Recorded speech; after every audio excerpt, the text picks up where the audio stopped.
Hi வணக்கம் உறவுகளே. இன்றைக்கி ஒரு ஸ்பெஷலான ஒரு மரத்தோடு தான் நான் இன்றைக்கி உங்களை சந்திக்கின்றேன். என்னென்னு பார்த்தாக்கா அது வெற்றிலை. இந்த வெற்றிலை நம்மளுடைய வாழ்க்கையில் மிகவும் முக்கியமான ஒரு இடத்தை தான் பெறுது என்று சொல்லலாம். அதாவது ஆதி காலம் தொட்டு இன்று வரை தமிழர்களுடைய வாழ்க்கையில் மிக மிக முக்கியமான ஒரு இடத்தை தான் வகிக்கின்றதுன்னு சொல்லலாம். அதாவது நான் ஒரு 5 வருடத்திற்கு முன்பாக தான் இந்த வெற்றிலை செடியை நாட்டினேன். ஒரு வீட்டில் எனக்கு சின்ன துண்டு ஒன்று கொடுத்தாங்க. ஸோ அதைத்தான் நான் கொண்டு நாட்டினேன். ஸோ அது இப்போ நல்லா பெருசாக வளர்ந்துட்டு பார்க்குறதுக்குமே ரொம்ப நல்லா இருக்குது. இந்த வெற்றிலை மரம் பார்த்திங்கன்னு சொன்னாக்கா நிறைய பேர்த்துக்கு நம்ம பறித்து கொடுப்போம். வெற்றிலைகளை கொடுக்குறது வழக்கம். ஸோ கடைகளுக்குமே நாம் கொடுக்குறோம். ஸோ இந்த வெற்றிலையை பற்றி தான் நாம் கொஞ்சம் பார்க்கலாமென்று பார்த்தோம். அதாவது இப்போ நேற்று இரவு கடுமையான மழை பெய்தது. ஸோ இந்த மழைக்கு முன்னே பார்த்திங்கன்னு சொன்னால் இந்த வெற்றிலை கொடிக்கு கடுமையான வெயில் தான் அடித்து கொண்டு இருந்தது. ஸோ அப்போ அந்த டைமில் வெயில் இருக்கனால வெற்றிலை எல்லாமே சின்னதாக தான் இருந்தது. ஸோ இப்போ இன்றைக்கு கொஞ்சம் ஈரப்பதத்தை கூடி இருக்குன்றதுனால வெற்றிலையுமே மிக செழிப்பாக இருக்கிறதா நான் கண்கூட பார்க்கக்கூடியதாக இருந்தது.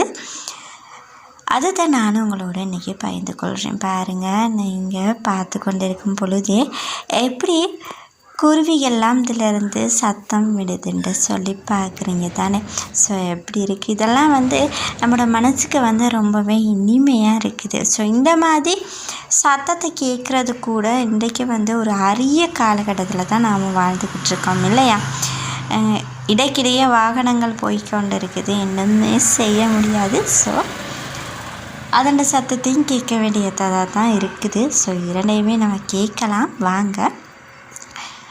சரி, இப்போ இந்த வெற்றிலையை பார்த்தாக்க ஆரம்ப காலங்களில் நிறைய மக்கள் பயன்படுத்தி கொண்டு இருந்தாங்க.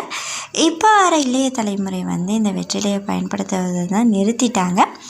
ஸோ இப்போ நம்ம யாரையும் அழைப்பிதழ், அதாவது ஒரு யாரையாவது முன்ன காலத்தில் பார்த்தாக்க நம்மளுடைய சடங்கு சம்பிரதாயங்கள்லாம் இருக்கும்னே அதை எல்லாமே நிறைய பேணி பாதுகாத்து தான் வந்திருக்கிறாங்க என்று தான் சொல்லணும். இப்போ இன்றைய தலைமுறை அதுகளெல்லாம் மறந்து போயிட்டாங்கன்னு தான் குறிப்பிட வேண்டும். முன்னே பார்த்தாக்கா நம்ம யாரையுமே ஒரு திருமண விழாவாக இருக்கட்டும், அல்லது பூப்புனித நீராட்டு விழாவாக இருக்கட்டும், அல்லது காது குத்தி திருவிழாவாக இருக்கட்டும், ஸோ இப்படி நம்மளுடைய பாரம்பரிய நிகழ்வுகள்லாம் இருக்கும் இல்லையா. ஸோ அதுக்கு எல்லாமே நாம் ஒரு வெற்றிலையை கொடுத்து தான் அழைத்து கொண்டு வருவோம் மக்களை நம்மளுடைய இல்லத்துக்கு வாங்க அப்படின்ட்டு சொல்லி. ஆனால் தற்காலத்தில் அதாவது கடதாசி மூலம் அடிக்கப்பட்ட ஒரு பிரிண்ட் தான் கொடுக்கிறார்கள். ஸோ இந்த வழக்கங்கள்லாம் இப்படி இந்த காலகட்டத்து இளைஞர்களாலும் யுவதிகளாலும் மேற்கொள்ளப்படுகின்ற ஒரு விடயமாக இருக்கின்றது. இருந்த போதிலுமே இந்த வெற்றிலைக்கு அன்று முதல் இன்று வரை என்றுமே அழியாமல் ஒரு வழக்கமாகத்தான் இன்றும் முக்கிய இடம் பெறுகின்றது என்று தான் குறிப்பிட வேண்டும். இந்த வெற்றிலை இலங்கை, இந்தியா, மலேசியா, இந்தோனேசியா இப்படி எல்லா நாடுகள்லையுமே இருக்குது.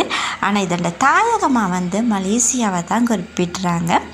மலேசியாவில் இருந்து தான் இந்த வெற்றிலை செடியானது மற்ற நாடுகளுக்கெல்லாம் பரவியதாகவும் சொல்லப்படுது. ஸோ உங்களுடைய வீட்டிலெல்லாம் வெற்றிலை வளர்க்குறீங்களா? ஸோ அப்படி ஏதோ வளர்த்தீங்கன்னு சொன்னாக்க கமெண்டில் பதிவு செய்யுங்க, பார்க்கலாம் எப்படி வளருது என்று. சரியா? ஸோ இந்த வெற்றிலைக்கு ஒரு கதையும் கூட இருக்குது என்று கேள்விப்பட்டிருக்கிறீங்களா? அதாவது இந்திரலோகத்து ரம்ப என்ன செய்தாங்களா, ரம்பையில் ஒருத்தி என்ன செய்தாங்களா, சாபம் பெற்று பூமிக்கு வந்தாலாம். அவள் தாம்பூல ரசிகம், அதாவது பூமியில் வெற்றிலை கிடையாது என்று அவளுக்கு தெரியும். பூமிக்கு வெற்றிலை கொடியை தனது மறைவிடத்தில் ஒளித்து கொண்டு வந்தாளாம். ஆகவே தான் வெற்றிலைக்கு அதன் தற்போதைய வடிவமும் மனமும் கிடைத்ததாம். அப்படின்ட்டு சொல்லிட்டு ஒரு வரலாறும் இதுக்கு இருக்குது. இது மாத்திரம் இல்லாமல் இன்னொரு கதையுமே இருக்குது. அதையும் கொண்டு நம்ம பார்க்கலாம். அதாவது சங்க காலம் இருக்கு இல்லையா, சங்க காலத்தில் வந்து 2 ஆடு மேய்க்கும் சிறுவர்கள் வந்து தங்களுடைய ஆடுகளை காட்டில் கொண்டு போய் விட்டாலும் ஒரு குறிப்பிட்ட இடத்திற்கு அந்த ஆடுகள் மீண்டும் மீண்டும் சென்று மேய்வது வழக்கமாக கொண்டிருந்ததாம்.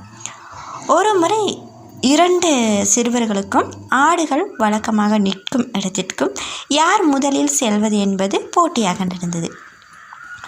ஒரு சிறுவன் ஆடு நிற்கும் இடத்திற்கு வேகமாக ஓடி சென்று அங்கு பக்கத்தில் படர்ந்திருக்கும் கொடியில் உள்ள இலையை பறித்து நான் தான் வெற்றி பெற்றேன் என்றானாம். வெற்றி பெற்ற சிறுவன் ஊருக்குள்ளே சென்று வெற்றி பெற்றமைக்கு அடையாளமாக தன் கையில் வைத்திருந்த இலையை காண்பித்தானாம். அதை பார்த்த பெரியோர்கள் நீ வெற்றி பெற்றதால் வெற்றி இலை அப்படின்னு சொல்லியிருக்கிறாங்க. இந்த வெற்றிலையை சாப்பிட்ட ஆடுகளுக்கு எந்த ஒரு நோயும் வராமல் இருப்பதை வந்து அங்கே உள்ள மக்கள் எல்லாமே அவதானிச்சும் இருக்கிறாங்க. ஸோ இப்படிப்பட்ட வரலாற்று கதைகள் கூட இந்த வெற்றிலைக்கு பின்னணியில் வந்து இருக்குது. ஸோ உங்களுடைய வாழ்க்கையில் வந்து நீங்கள் எப்படியெல்லாம் நீங்கள் கொண்டு வந்து உங்களுடைய வீட்டில் வந்து வளர்த்து கொண்டு இருக்கிறீங்க, ஸோ அதையுமே வந்து நீங்கள் கமெண்ட்டில் வந்து பதிவு செய்து அனுப்பி வைக்கலாம். மற்றது இந்த வெற்றிலை வளர்ப்பு சம்மந்தமான உங்களுக்கு தகவல்கள் இருந்தாலும் அதையும் நீங்கள் சொல்லிவிடலாம். இந்த வெற்றிலைக்கு வந்து நிறைய ஞாபகங்கள், நிறைய அன்பளிப்புகள், ஸோ அப்படின்னு சொல்லிட்டு நம்மளுடைய வாழ்க்கையிலையுமே பின்னி பிணைஞ்சதாக தான் இந்த வெற்றிலை இருக்குது. ஸோ நானும் இந்த வெற்றிலையை வந்து வளர்க்குறேன். ஸோ ரொம்ப ரொம்ப சந்தோஷமாக வளர்க்குறேன். என்னென்னு சொன்னாக்கா எனக்கு வந்து இதில் மூலம் நிறைய வருமானம் கிடைக்கிது. ஸோ அதுக்கு வந்து நம்மளுடைய இந்த வெற்றிலை மரத்துக்கும் இறைவனுக்கும் நன்றி சொல்கிறேன்.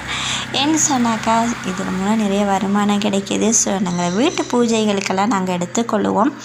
மற்றது நம்மளுடைய நண்பர்கள் அவங்களுக்கு எல்லாத்துக்குமே நாங்கள் வந்து இதை கொடுப்போம். ஸோ அதனால் இது வந்து எங்களுக்கு வந்து வீட்டு முன்னாடி நல்லா வளர்ந்து போகுது. ஸோ அதை நினச்சி நாங்கள் ரொம்ப சந்தோஷமும் படுறோம்.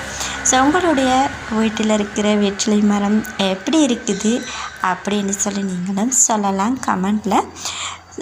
இந்த காணொளி எப்படி இருந்தது அப்படின்ட்டும் நீங்கள் சொல்லலாம்.